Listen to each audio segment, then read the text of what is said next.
Bonjour à tous, c'est Edgewan et aujourd'hui on se retrouve pour parler encore d'un appareil photo parce que c'est vrai que décidément on va dire les constructeurs sortent leur nouvelle monture en cette période et aujourd'hui justement on va parler d'un appareil photo, plutôt limite une caméra qui a été légendaire justement pour beaucoup de vidéastes, donc justement un appareil que beaucoup de gens ont acheté parce que c'est vrai qu'en termes de rapport qualité-prix pour les vidéos, on va dire c'était le meilleur du marché. Beaucoup de youtubeurs l'ont eu ou même par exemple des gens pour faire des clips vidéo l'ont acheté. C'est le remplaçant du Lumix GH5, donc le GH6. Donc ce nouveau GH6 justement arrive avec beaucoup de nouveautés et je pense que tous les possesseurs du GH5 vont certainement s'empresser de l'acheter parce que c'est vrai que pour ceux qui ont apprécié cet appareil photo, celui-là est encore mieux parce qu'il a beaucoup de nouveautés et justement on va voir tout ça ensemble et aussi à la fin je vous dirai mon avis. Est-ce que par exemple c'est une bonne caméra pour une première caméra et pour quel type d'utilisation pour moi cette caméra est la plus adaptée? Donc on va commencer par le capteur. Alors le capteur c'est toujours un capteur micro 4 tiers qui fait cette fois-ci 25 mégapixels. Donc en fait pour ceux qui savent pas ce que c'est le micro 4 tiers, en fait dans le monde justement de la vidéo et de la photo, il existe des capteurs, donc voilà en fonction des tailles ils ont des noms différents. Donc le plus grand c'est le plein format, ensuite vous avez l'APS-C, après le Super 35, bon ça c'est surtout utilisé en général dans le cinéma. Et ensuite le micro 4 tiers. Donc le micro 4 tiers c'est plus petit qu'un Super 35. Donc pour ceux qui demandent ce que ça peut changer, contrairement par exemple à un capteur plein format ou même à un capteur APS-C, ce qui va changer c'est que vu que le capteur est plus petit, ça voudra dire déjà la première chose, c'est qu'il y aura moins de lumière qui va rentrer d'objectif. Donc c'est-à-dire dans tout ce qui est basse lumière, ça c'est compliqué. Donc dès qu'il fait un peu nu, un peu sombre, il faudra vraiment mettre la dose en lumière, sinon vous verrez quasi rien, ou alors il faudra augmenter l'ISO, puis on a énormément de bruit.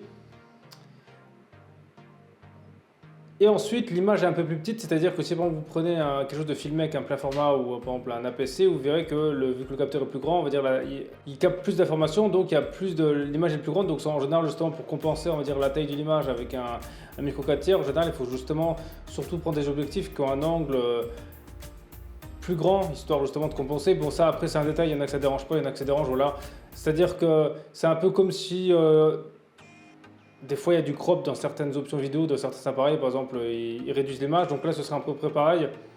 Donc c'est pour ça que pour moi, quand il y a du crop, on ne peut pas trop reprocher ça dans la mesure où, par exemple, le micro 4 tiers, ok, il n'y a peut-être pas de crop, mais l'image est beaucoup plus petite. Donc pour moi, ça n'a jamais été un gros défaut parce qu'il y a toujours des solutions. Ensuite, il est compatible avec l'anamorphique. Donc l'anamorphique, en fait, c'est une image un peu étendue, comme un peu vous voyez au cinéma. Vous voyez, les images en fait sont pas en forme de carré, sont en forme de rectangle. Vous voyez avec les deux bandes nord au-dessus. Donc ça, c'est ce qu'on appelle l'anamorphique. C'est une image un peu allongée. Donc ça, c'est sûr qu'il faut des objectifs un peu spéciaux parce que pas n'importe quel objectif peut faire l'anamorphique. Alors certes, ça a des avantages, c'est vrai que ça fait plus cinéma. Par contre, il faut voir est-ce que vous en avez l'utilité. Parce que si par exemple c'est pour poster des vidéos YouTube, l'anamorphique ça servira à rien. Ça pour moi c'est vraiment pour ceux par exemple qui veulent faire des festivals ou qui ont vraiment des passions de court métrage à la projeter dans des cinémas ou d'autres événements. Ensuite, ils ont amélioré l'autofocus. Alors ça, à voir qu'est-ce que ça vaut par exemple comparé à un S1H. Parce qu'ils ont dit qu'ils ont amélioré l'autofocus comparé au GH5, mais ils n'ont pas trop précisé si c'était mieux par exemple que leurs appareils actuels. Alors ce qui change par contre, ce qui peut être mieux que les appareils actuels, c'est que ils ont fait en sorte justement de, par exemple en fonction de certains objets, alors il n'y a pas eu de détails ce que ça a été, mais de préenregistrer les scènes et de précalculer l'animation, c'est-à-dire, je sais pas, admettons, on va dire, on va suivre, je sais pas, une voiture par exemple, et ils savent comment ça se déplace, donc l'appareil va un peu anticiper le mouvement de l'objet. Alors ils n'ont pas trop précisé ce que c'était, mais je vois ça plus comme ça, ou par exemple comme je sais pas, un ballon de foot ou quelque chose comme ça, peut-être certains objets justement qui ont été pré-réglés dessus, ou même les êtres humains pour voir un peu comment on bouge et pour justement que l'appareil anticipe des fois les déplacements et s'adapte à ce qui va être net ou flou. Donc ça c'est quand même pas mal, ça peut être justement pour un peu limiter les défauts de leur technologie à contraste parce que c'est vrai que pour moi Panasonic c'est vraiment là où ils pêchent, c'est vraiment tout ce qui est autofocus. Ensuite maintenant on va parler du plus important, c'est la capacité de vidéo. Alors il peut filmer jusqu'en 5,7K. Donc le 5,7K, bon c'est sûr que personne n'utilise ce format, mais pour moi c'est un super format, c'est vraiment justement que vous allez après l'utiliser en 4K. Voilà, c'est pour soit couper, soit faire du downgrade en 4K. Voilà, pour moi ce format il sert uniquement à ça. Donc ce qui est bien, c'est que si vous filmez avec cette résolution, vous aurez un 4K de meilleure qualité que si vous avez filmé directement en 4K, parce que les débits vidéo sur ce mode ils sont monstres. Ils sont presque à 2000 mégabits par seconde, donc presque à 2 gigas par seconde, et ça c'est énorme franchement. Pour moi, ça c'est l'un des plus gros avantages de cet appareil parce que pour à peu près 2000 euros, ça va pousser la concurrence à mon avis à faire des capacités similaires au prix là, parce que c'est vrai que maintenant si on se dit à 2000 euros, on peut déjà avoir des appareils qui filment à des débits si élevés, en plus en interne. Parce que si bon, vous prenez chez Panasonic justement les autres modèles équivalents, donc au même gamme de prix quand ils sont sortis, par exemple le S5, eh ben, en interne il ne pourra pas filmer à plus que 150 mégabits par seconde. Donc entre 150 et presque 2000, on est presque à 10 fois la qualité vidéo. Donc ça pour moi c'est un gros avantage. Ensuite aussi, il est capable de faire du 4K 120 fps. Alors pour 2000 euros, c'est aussi exceptionnel parce que là, ceux qui sont capables de le faire, honnêtement, il y a quoi, le A7S III et le Canon R5C. Voilà, c'est le genre d'appareil là en général actuel qui peut faire ça. Mais à quel prix? Le A7S III il vaut encore 4000 euros et l'autre il vaut 5000 euros. Voilà, où tous les autres appareils qui sont capables de faire ça coûtaient dans les entre 4 et 5000 euros. Donc là, pour 2000 euros, c'est quand même top parce que surtout pour ceux qui aiment les ralentis. Moi personnellement j'adore les ralentis et c'est vrai que de pouvoir faire du 4K en ralenti c'est quelque chose d'assez rare. Et en continuant à parler de ralenti, en Full HD il est capable d'aller jusqu'à 300 fps et là c'est vraiment énorme parce qu'honnêtement en 300 fps ça va faire vraiment des ralentis très très classe. Après ce qui n'a pas été précisé c'est le débit vidéo. Il faudra voir si c'est un débit vidéo très faible, là ça vaut pas le coup parce que par exemple sur certains appareils photo, en général, les modes ralentis, ben, le débit vidéo est vraiment réduit et ça se voit que la qualité est vraiment pas terrible du tout. Donc ça à voir. En plus, ce qui est innovant aussi, c'est que en mode ralenti, il y aura un mode avec son et un mode sans son. Bon, en général, en ralenti, on filme pas avec son parce que souvent, vraiment, le son, ça donne rien du tout. Moi, je pense que ça peut être utile, par exemple, pour des scènes par exemple, de l'eau qui coule ou par exemple quand on éclate du verre ou éclate un objet. Je pense que là, le son, ça peut être intéressant d'avoir un son ralenti, mais sinon, je pense pas qu'il y ait beaucoup de scènes où il y a besoin de ça. Ou par exemple, quand on allume un feu ou une allumette. Mais je vois pas trop de scènes honnêtement qui aura besoin d'avoir un son ralenti quoi. Ensuite, il est capable d'enregistrer jusqu'à 4 canaux audio. Alors ça, c'est quand même pas mal parce que je crois que c'est le seul qui le fait. Après, à voir est-ce que les gens vont vraiment s'en servir parce que là, 4 canaux, c'est quand même du niveau cinéma parce qu'en général, c'est rare justement que ceux qui filment avec un appareil photo aient 4 micros. Donc ça à voir. Si vraiment beaucoup de gens vont l'utiliser, moi je pense pas trop. Je pense que ceux justement qui ont besoin de ça, ils se projettent déjà sur une caméra plus cinéma, ils ont déjà vraiment un matériel plus haut de gamme parce que si on doit acheter 4 micros déjà de bonne facture, il y en a déjà presque pour plus de 1000 euros. Donc c'est bien, mais je ne sais pas si vraiment beaucoup de gens vont l'utiliser. Et je pense que ça, ce serait bien s'ils le gardent sur vraiment tous leurs appareils, les futurs qui vont arriver, justement par exemple le nouveau S1H, ce genre d'appareil, peut-être là ça pourrait vraiment être utile. Donc ensuite justement pour pouvoir filmer en illimité, ils ont intégré un ventilateur. Donc ça c'est bien parce que je pense que maintenant bientôt ça va être la norme à tous les appareils photo, on va dire haut de gamme l'auront. Parce que vu que les appareils sont de plus en plus puissants, donc il y a vraiment besoin de les refroidir mieux parce que les processeurs sont plus puissants, les capteurs justement sont mieux. Donc je pense que le ventilateur bientôt ça va être quelque chose qui va être obligatoire. Donc pour moi c'est déjà quelque chose de bien parce que ça permettra justement quand il fait chaud de ne pas être limité à cause de la température. Et ensuite, la dernière chose qui est aussi pas mal, c'est que dedans, il y aura 35 luttes intégrées. Donc, les luttes, en fait, c'est par exemple quand vous filmez en vlog et pour avoir direct une colorimétrie justement assez spécifique. C'est-à-dire que vous pourrez limite faire l'étalonnage directement sur l'appareil photo si vous me dites vraiment une colorimétrie qui vous intéresse. Alors, je les ai regardées. Bon, honnêtement, il y en a quelques-unes qui peuvent être bien, mais sinon, je pense que la plupart des luttes qu'il y a, pour moi, ce serait plus à usage, par exemple, dans des clips vidéo, des clips musicaux, pour pouvoir faire certains effets un peu différents, parce qu'il n'y a que là qu'on se lâche un peu dans certaines créativités.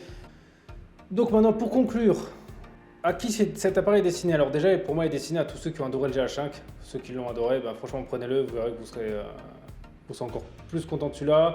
Et vous verrez que là, c'est une caméra qui se rapprochera vraiment de ce qu'on peut voir au cinéma. Donc là, je pense que c'est vraiment un gros gain en avance que Panasonic a fait.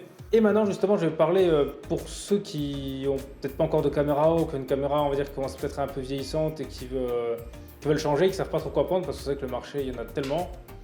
Alors pour moi, celle-là, je trouve qu'elle est parfaite pour YouTube. Parce que justement, l'avantage quand on fait des vidéos YouTube, c'est qu'en général, on est dans une pièce, donc on peut mettre l'éclairage qu'on veut. Et à cause justement de son capteur micro 4 tiers, il faudra plus d'éclairage. Et donc pour moi, l'endroit où le manque d'éclairage est vraiment pas problématique, c'est souvent à la maison parce que rajouter l'éclairage, c'est vraiment pas compliqué. Il y a tellement de possibilités de nos jours. Voilà, on rajoute des panneaux LED, des autres lumières. Donc pour moi, là, c'est parfait parce que c'est vrai que transporter de lumière dehors, on peut, mais c'est comme une autre logistique. Donc si bon, vous êtes youtubeur, ben, foncez parce que pour moi, cette caméra, je pense qu'elle est vraiment faite pour ça. Ensuite, pour le reste, par exemple, pour faire justement, je sais pas, des courts-métrages, des clips vidéo, je reste un peu sceptique. Est-ce que c'est vraiment le meilleur choix? Parce que le micro 4 tiers, alors il a des avantages, c'est que déjà les objectifs sont moins chers, mais le manque de lumière peut être compliqué. Par exemple, surtout si vous tournez dehors, parce que ça voudrait dire que pour toujours garder une image un peu très propre et pas trop augmenter l'ISO, il ne faudra pas qu'il fasse trop sombre. Parce que là, l'ISO sur un micro 4 tiers, il faut vraiment l'augmenter assez vite. à moins que vous l'utilisez en pleine journée. Mais bon, ça, il n'y a pas tout le monde en général qui filme en pleine journée, ou des fois on veut filmer en basse luminosité pour certaines choses, et ben ça peut vite être problématique si il faut augmenter vraiment l'ISO.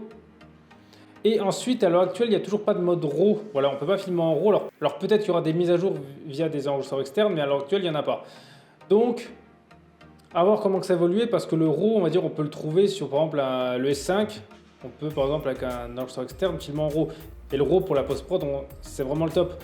Donc si vous faites vraiment des clips vidéo du court métrage, ou du long métrage même, pour moi le RAW est quasiment indispensable pour pouvoir vraiment avoir un total contrôle de son image.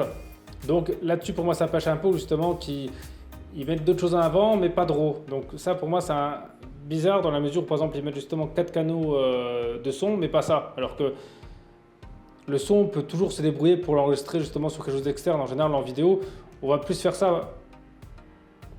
Donc c'est pour ça ceux par exemple qui sont destinés à faire ça, est-ce que par exemple de partir, si on garde le même prix sur une caméra style Blackmagic Design ou même sur un S5, soit peut-être pas plus judicieux à voir.